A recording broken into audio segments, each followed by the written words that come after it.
لا أشك فيه هو القرآن، ذلك الكتاب لا ريب فيه.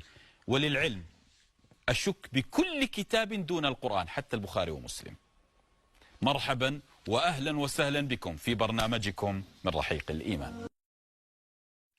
بسم الله الرحمن الرحيم. يقول الله تعالى في كتابه الكريم: وإذا جاءك الذين يؤمنون بآياتنا فقل سلام عليكم كتب ربكم على نفس الرحمة. تمسكت بالإسلام لا بالمذاهب ولست إلى غير الكتاب بذاهب. Inch'Allah Ta'ala, aujourd'hui on va parler de quoi? La polygamie et le hijab. Pourquoi la polygamie? Parce que si vous regardez en Afrique, ce sont des Africains qui font plus la polygamie que même les Arabes. Quand tu regardes le pays des Arabes là-bas, c'est rare que tu vas voir un homme qui a 4 femmes. Là-bas même, là, quand une femme, son mari est décédé, c'est fini pour toi. Tu ne trouveras jamais aucun homme.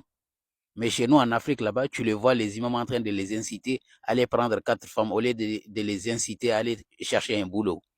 Nous, on est en concurrence pour trouver qui a plus de femmes que l'autre ou qui a plus d'enfants que l'autre. Mais pour le travail, non. Les imams les incitent. Inch'Allah, on va regarder une femme qui est au Mali là-bas. On va regarder sa vidéo, après on revient.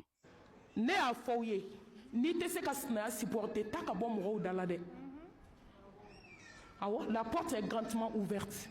Quand on a chika vie nyami, et te dafaye join, flatter fare kaye join. Ne ka ta fait ma badote fare kan I chef le kan nan de ta iti gel fermé. Monsieur, aou dat tout ça. Aka siri aka alamine sirike.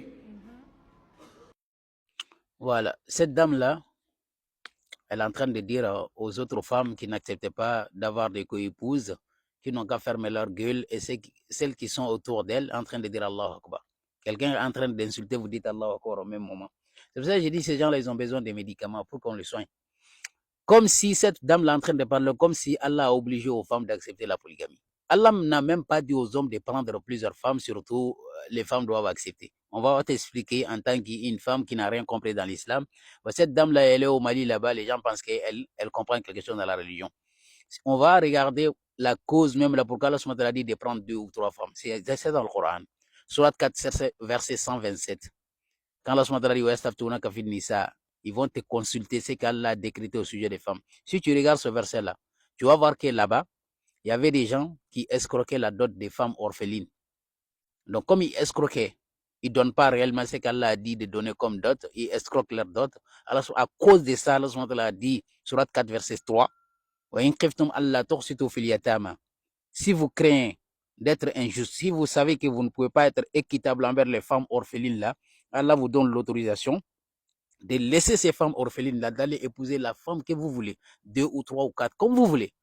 Et ils ont pris ce verset-là, ils ont transformé, de dire qu'Allah a dit à tous les musulmans. Non, si Allah voulait dire à tous les musulmans, il allait dire Ya ayyuhallazina amanu fankihu ma taba lakum minan nisa. Épousez comme vous voulez, 2 ou 3. Allah n'a pas dit ça. Allah a dit si vous craignez d'être injuste. Pourquoi injuste? Parce qu'il ne donnait pas la dot réelle. Donc, je vous dis, vous les femmes là-bas, n'écoutez pas ces genres de femmes. Ils ne comprennent rien du tout dans la religion. Ils ne connaissent pas ni eux ni leurs imams.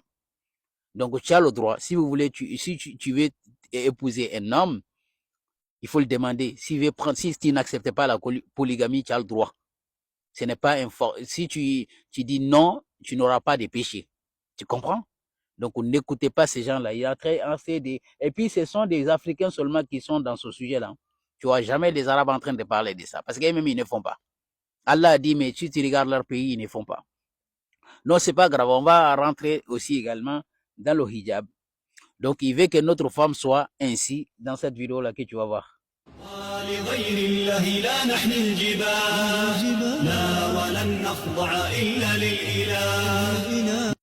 Voilà. Ils veulent que les femmes soient comme ça. Est-ce qu'on peut savoir qui est derrière ça? Alors qu'en réalité, le hijab, ça doit être fait pour qu'on puisse te connaître. Parce qu'Allah nous dit dans Surat 33, verset 59.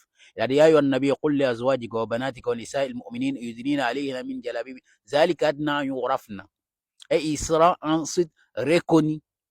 Mais avec le niqab comme ça et avec le hijab comme ça, tu es dedans. Est-ce qu'on va te reconnaître qui tu es? Même un homme peut porter ça. On a vu des hommes qui ont porté ça, aller coucher avec les femmes d'autrui. Il y en a qui ont mis ça pour aller faire des attentats. Donc, les Européens, ils ont le droit de dire qu'ils n'aiment pas ça dans leur pays parce qu'Allah n'a pas dit ni son prophète, c'est vous qui avez inventé. Le hijab, même là, vous avez dit qu'à cause de Omar, qu'Allah a descendu le verset, même pas à cause des prophètes. Le prophète même n'arrive pas à trouver idée. C'est Omar qui trouve idée et à cause de ça, le hijab est descendu.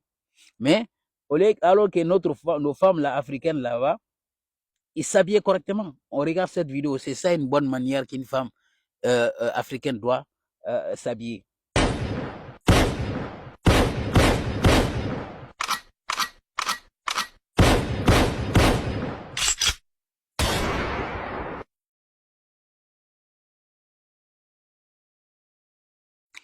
Voilà, ça c'est une bonne, hein, ça c'est des habits comme ça qu'une femme africaine, ça c'est tellement joli, mais ils veulent que nous on laisse ça aller s'habiller comme des Arabes. On ne le fait pas. Les femmes africaines qui ont leur faculté mentale ne vont jamais laisser leur habillement comme ça que je vous montre la vidéo et aller s'habiller avec ces genres de hijab là-bas, tout est noir, on dirait Batman.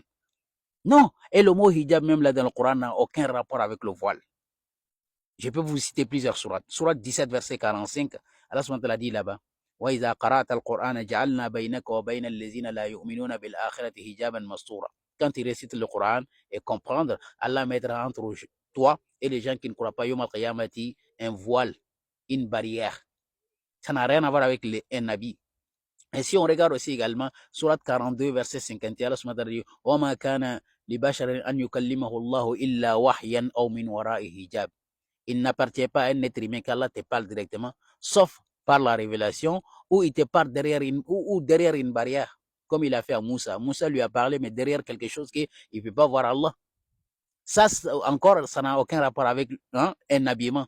Et encore une fois, si on regarde Sourate 33, verset 53, Allah subhanahu wa ta'ala dit si vous demandez aux femmes du prophète un objet, demandez-les derrière quoi? Derrière une barrière, un rideau. Ça n'a rien à voir avec un habillement. Les deux sourates là qui se posent là-dessus, c'est sourate 33 verset 59 et sourate 24 verset 31, qu'Allah subhanahu wa ta'ala dit même ça, Allah n'a pas dit de couvrir le cheveu, il a dit de couvrir les poitrines. Zinatahunna, ils ont dit zina, c'est-à-dire que le visage d'une femme peut séduire. Le visage d'un homme, ça peut séduire. Tu penses que les femmes là tombent amoureuses d'un garçon à cause de quoi? La plupart sur le visage. Le visage d'un homme, ça séduit aussi. Le visage d'une femme, ça séduit. Donc, arrêtez de fatiguer les gens. Dites aux hommes, éduquez vos enfants. Si vous avez des garçons, éduquez-les, démontrez que c'est pas parce qu'une femme a montré son visage, c'est pas parce qu'une femme s'est maquillée, que parce que c'est une femme qui ne se respecte pas ou quelque chose comme ça. Non, c'est pas le problème des femmes. Parce que vous pensez que si une femme ne se voile pas, si les hommes la draguent, le problème, c'est pas les hommes, c'est les femmes. Voilà votre mentalité. Donc, le hijab, là, c'est des pires inventions. Ça n'existe nulle part dans le Coran que c'est une obligation de porter le hijab. Portez le vêtement que vous voulez. Vous voyez? Ça, c'est le vêtement que les femmes, la famille africaine portait et nos enfants portaient ce genre d'habits. Et vous voulez que nous, on laisse ça et aller s'habiller. Si on dit ça, non, toi, tu veux diviser la Oumma. Quelle Oumma? Nous, nous sommes des Africains, on est des musulmans, on est des Africains avant d'être musulmans. Nous sommes des Noirs avant d'être musulmans. C'est ça que vous ne voulez pas entendre. Et on est là-dessus. Nous sommes des fiers d'être Noirs avant d'être musulmans. Parce que notre couleur de peau nous a été donnée avant notre croyance d'abord. Merci. Barakallahu fikum. Bientôt, on va se retrouver dans le live. Inch'Allah ta'ala. Wassalamu min Allah alaykum wa barakatuhu. Ila liqa.